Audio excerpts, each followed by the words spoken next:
Good morning, everybody. My name is Alex, and Stephen, I hope you forgive me for the title of this video. I simply couldn't help myself.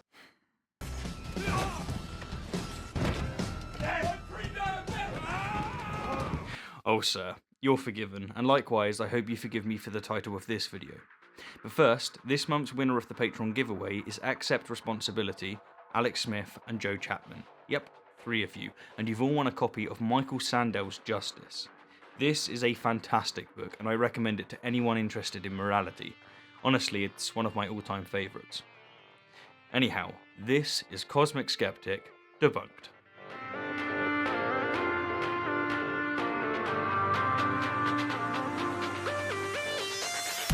Today I want to respond to Stephen's Rationality Rules. His recent video called My Views on Morality is an interesting and unique take, but I think it fails for a fairly specific reason.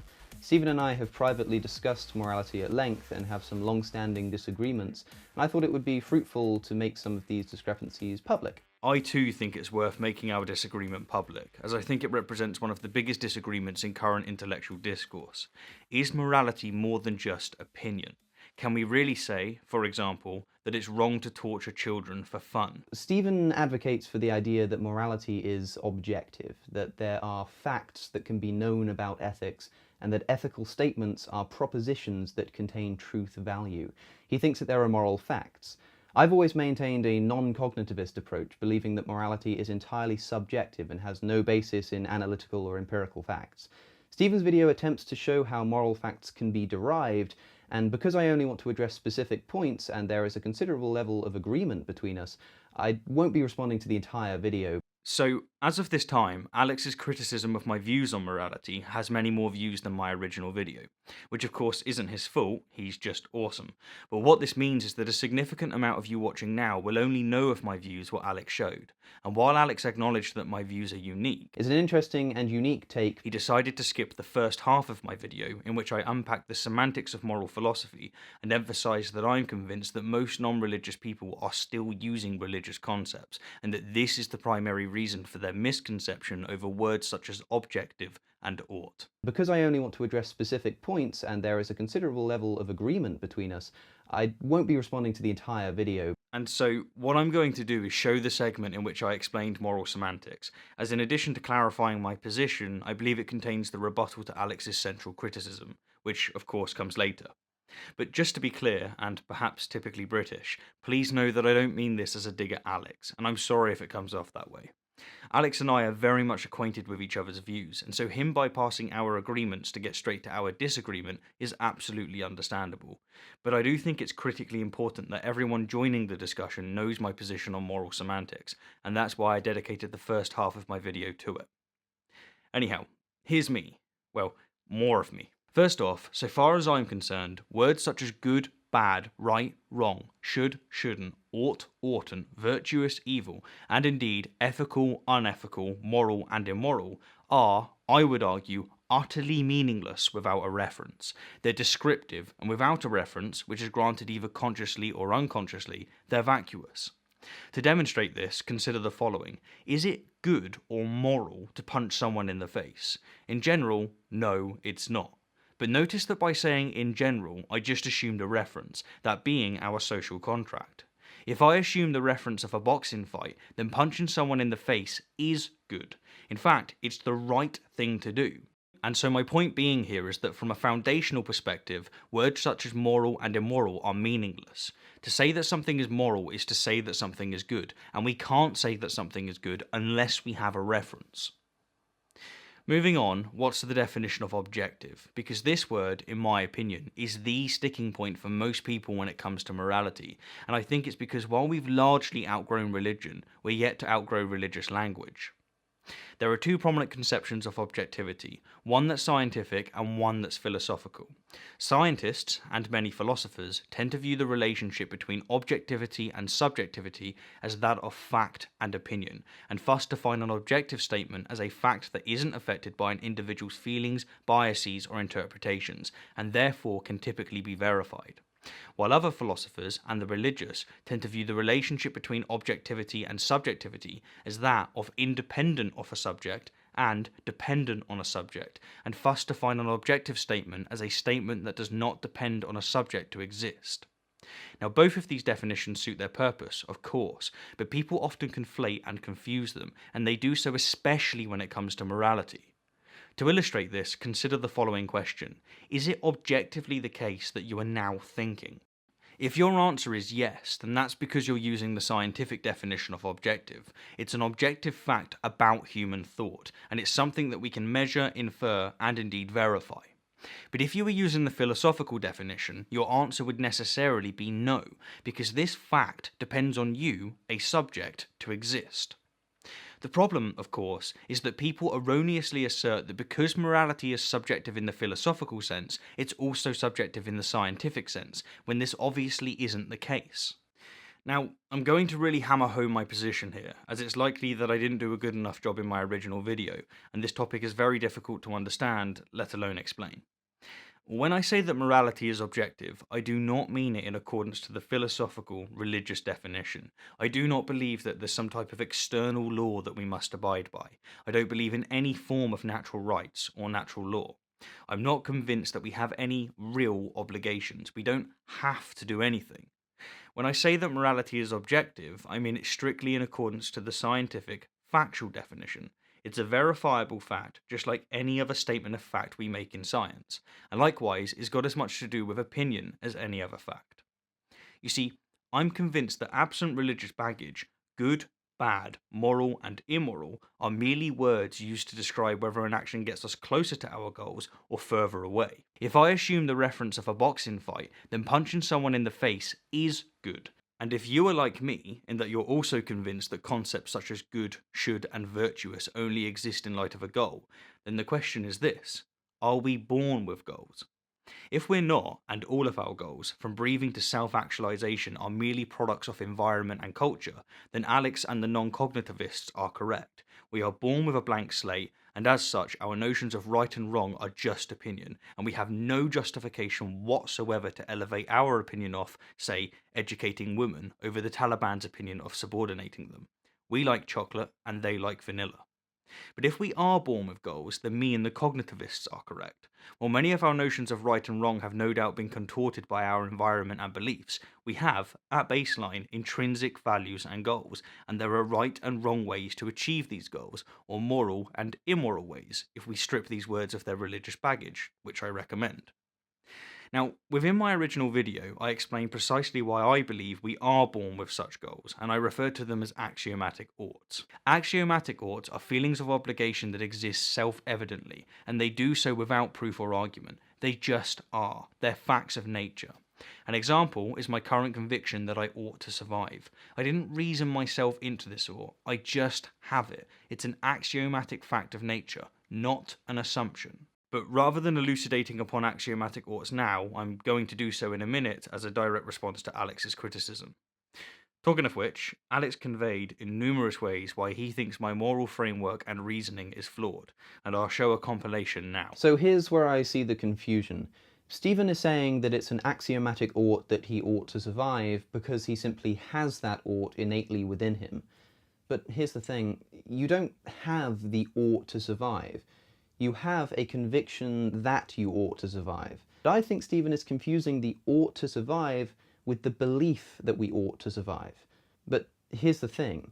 Whilst it may be axiomatically true that human beings feel as though they ought to survive, that doesn't make it axiomatically true that they ought to survive. It is a fact of nature that he has the compulsion to survive. It is an axiomatic fact that he believes that he should survive. But pay attention, this is a fact about holding the belief, not the belief itself. It may be a fact of nature that Stephen believes he ought to survive, but it's not a fact of nature that he ought to survive. The only thing that can be axiomatically true is that he holds the belief. This is a fact about his brain, his psychology, but it doesn't follow, however, that the belief itself is therefore axiomatically true. We have to be careful not to confuse facts about holding a belief and facts about the belief itself. So there's Alex's criticism, loud and clear.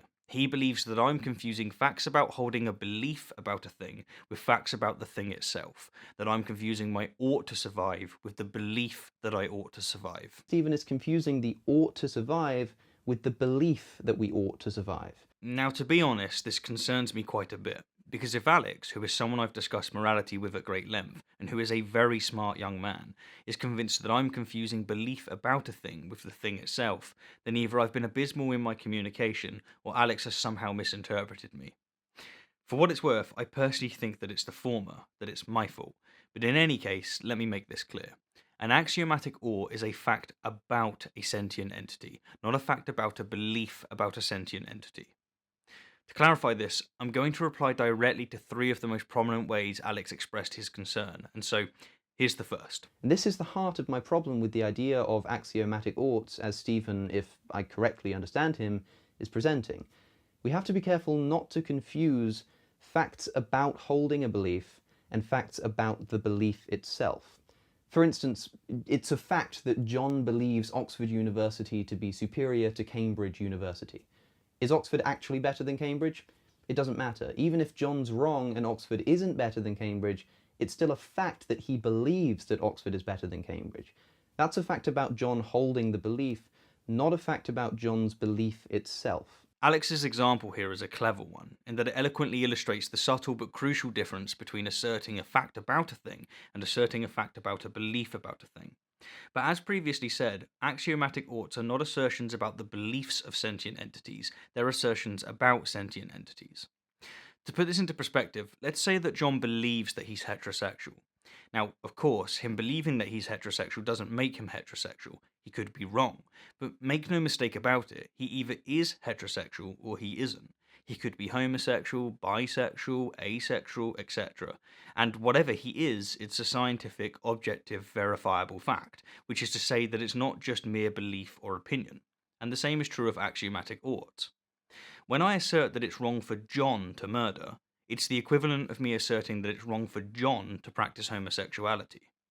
Now, one might be tempted to say, no, it's not wrong, because even if it is the case that John's heterosexual, that doesn't mean that he ought to be heterosexual, or that it's good for him to have relations with the opposite sex.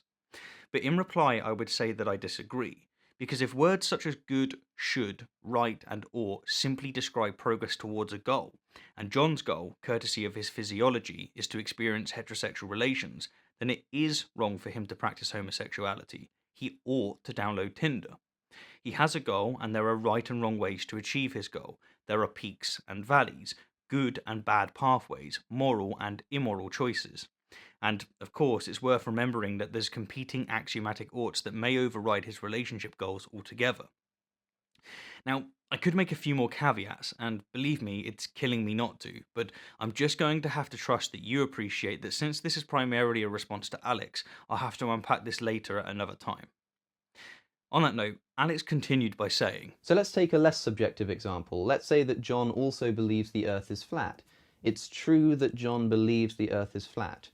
Obviously, this can be true at the same time as the Earth not actually being flat in reality, and that's because whilst his belief itself is false, the fact that he believes it is true.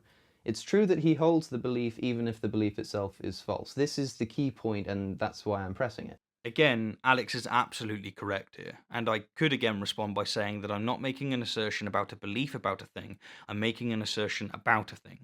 But considering that this is Alex's key point, and considering the direction of many of our previous public and private conversations on topics such as morality and nihilism, I think it's necessary for me to get a little epistemic here. To do so, let me remind you of something you already know. We know almost nothing for certain. All of our external claims are predicated on the assumption that our senses and reasoning correlate with reality, and so what this means is that technically speaking, everything is subjective. For example, let's say that Alex asserts that it's a fact that the Earth is a sphere. I could respond by saying, no, it's a fact that Alex believes that the Earth is a sphere. Now the thing is, what I've just said is true. We don't know that the Earth is a sphere. We believe that the Earth is a sphere, and we do so based on scientific, objective, verifiable evidence. But the fact of the matter is this. Technically speaking, we believe that the Earth is a sphere. And, of course, the philosophers among you will know that we can go one giant step further by observing that we don't actually know that reason is correct, as no one can justify reason without using reason, and so we're forever begging the question. Thus, at some point, you simply have to pull yourself up by the bootstraps. But what's my point here? Well, it's this. While it's technically the case that all factual claims are belief claims, to fixate on this technicality when observing some facts, say about morality, but not other facts, say about physics, is inconsistent. Now, the reason I bring this up is just in case subjectivism is the rabbit hole that Alex is skirting around, as it's the rabbit hole that's featured heavily in our previous debates. But to add here this point to the subject at hand, when I say that John is heterosexual, I am technically saying that I believe that John is heterosexual, but pragmatically speaking, I'm making a factual claim. I'm asserting that John is physiologically and psychologically attracted to the opposite sex. That is, that his brain produces dopamine and oxytocin when he's romantically considering females, but not when he's romantically considering males. And when I say that John ought to download Tinder, all I'm saying is that downloading a dating app is conducive to his goal. I'm not saying that he has to download the app. I hope this clears things up a bit. And finally, here's a third way that Alex put it. It is a fact of nature that he has the compulsion to survive.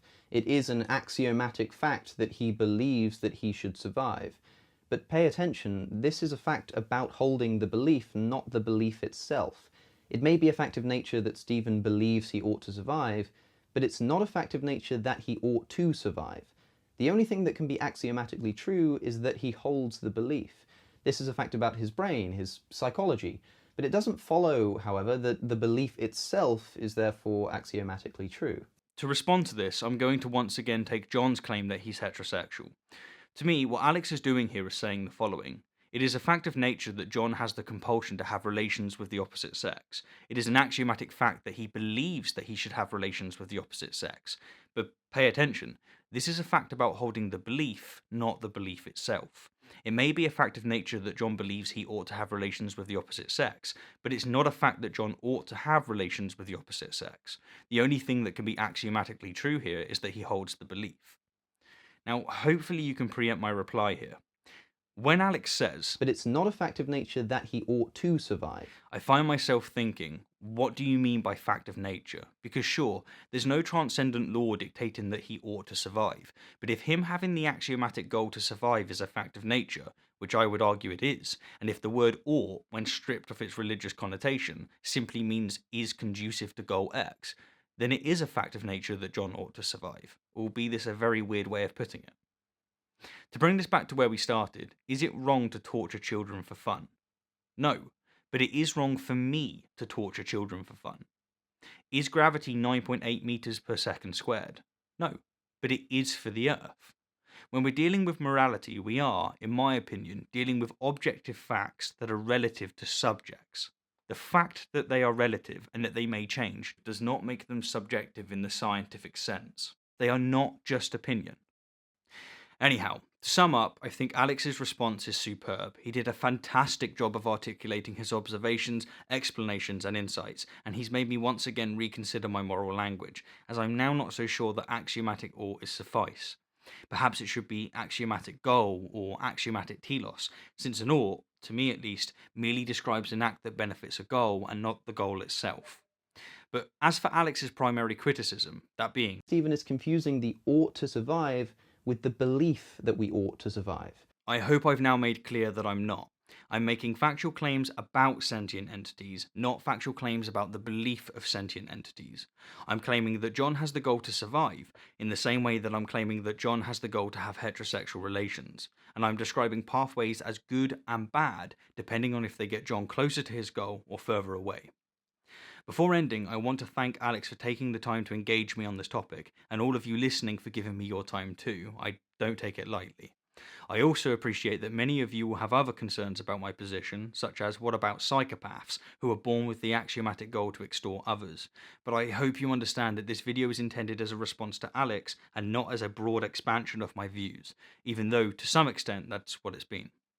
But on that note, please leave all concerns and questions within the comments and I'll address them in a subsequent video. I could absolutely be wrong on this one, as I'm operating at the peak of my knowledge, and I hope I've been humble enough to show this. As always, Thank you kindly for the view, and an extra special thank you to my wonderful patrons and those of you who have donated via PayPal and supported me via merchandise. Thank you for making it possible for me to spend my time creating videos like this. Until next time, my fellow apes, until next time.